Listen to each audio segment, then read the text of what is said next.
Assalamualaikum warahmatullahi wabarakatuh. Perkenalkan, nama saya Putri Anggraini, NIM 1805011072. Pada siang hari ini saya akan mempresentasikan bab 1 dari mata kuliah Lembaga Keuangan yang berjudul Sistem Keuangan.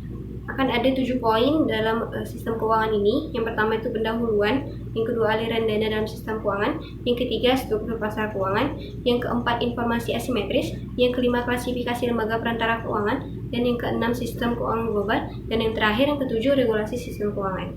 Baik, langsung saja kita masuk ke nomor yang pertama, yaitu pendahuluan. Di pendahuluan akan dibahas tentang latar belakang kemunculan pasar keuangan. Untuk latar belakangnya sendiri, yaitu mempertemukan antara pemilik dana atau supplier dana dengan peminjam dana, demander dana, yang memungkinkan keuntungan dari transaksi gains from transaction. Ada dua aliran dalam pasar keuangan ini. Pertama, aliran pembiayaan secara langsung dan aliran pembiayaan secara tidak langsung. Untuk manfaat dari lembaga keuangan ini sendiri, ada 4, yaitu menekan ongkos transaksi. Yang kedua, mengurangi harga transaksi. Yang ketiga, memperlancar aliran dana. Dan yang keempat, berujung pada pertumbuhan ekonomi. Namun, dari pasar keuangan ini tidak bisa dilakukan dengan sendirinya. Dibutuhkan intervensi dari pemerintah dalam sistem keuangan melalui regulasi. Karena ketika muncul informasi asimetris dan sifat jatuh tempo akan menimbulkan resiko pada pelaku ekonomi dan nantinya akan mengancam fungsi intermediasi dan mempengaruhi sistem keuangan, dan yang terakhir mengurangi pertumbuhan ekonomi. Dalam aliran dana sistem keuangan ini ada dua. Yang pertama itu aliran pembiayaan secara langsung, dan yang kedua itu pembiayaan secara tidak langsung. Untuk yang secara langsung, suppliers langsung mengalirkan dananya ke pasar keuangan dan nantinya akan langsung diterima oleh demander. Sedangkan pembiayaan secara tidak langsung si supplier membutuhkan perantara keuangan, kemudian baru dialirkan ke pasar keuangan, dan yang terakhir akan diberikan kepada demanders atau si peminjam. Untuk aliran untuk pihak dalam sistem keuangan ini terbagi ada dua, yaitu pemilik dana, yang kedua peminjam dana.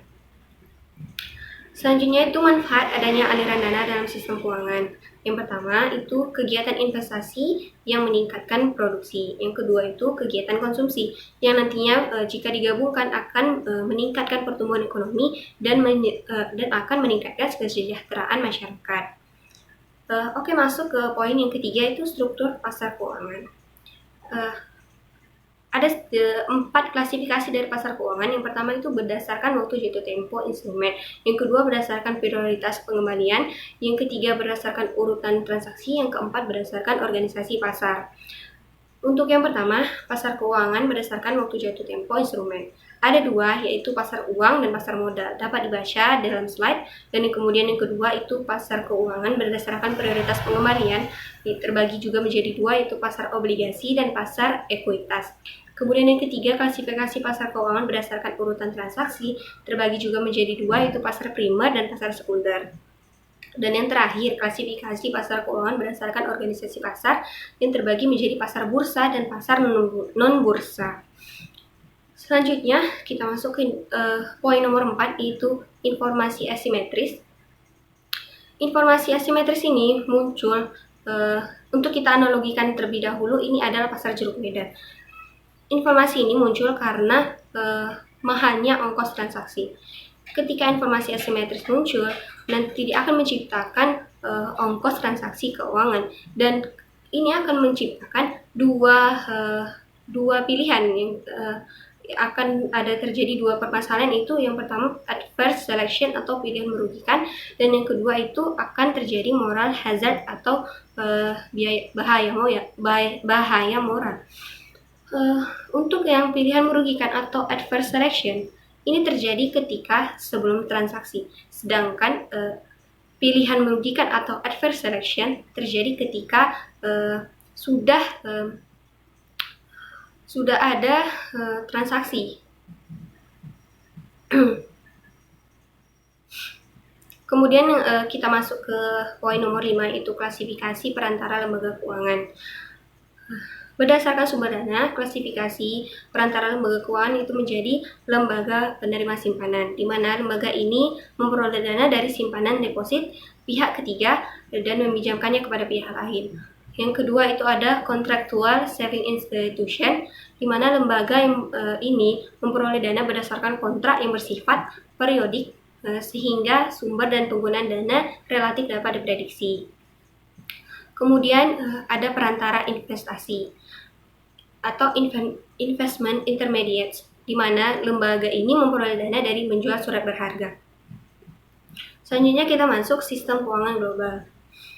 Bentuk-bentuk pinjaman bank dan perusahaan kepada negara lain. Ada obligasi asing, instrumen utang bersifat internasional yang dijual perusahaan suatu negara. Kemudian masuk ke poin yang ketujuh, itu regulasi sistem keuangan. Mengapa adanya regulasi sistem keuangan? Karena adanya risiko akibat asymmetric information. Kemudian oleh siapa? Akan dilakukan oleh otoritas moneter atau bank sentral. Kemudian bentuk regulasi sistem keuangan, yang pertama itu menyediakan informasi kepada publik, yang kedua menjaga kesehatan, yang ketiga meningkatkan kemampuan otoritas moneter, yang keempat menggairahkan kepemilikan rumah.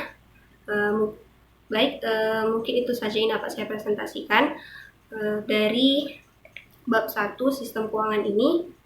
Lebih dan kurang saya mohon maaf. Assalamualaikum warahmatullahi wabarakatuh.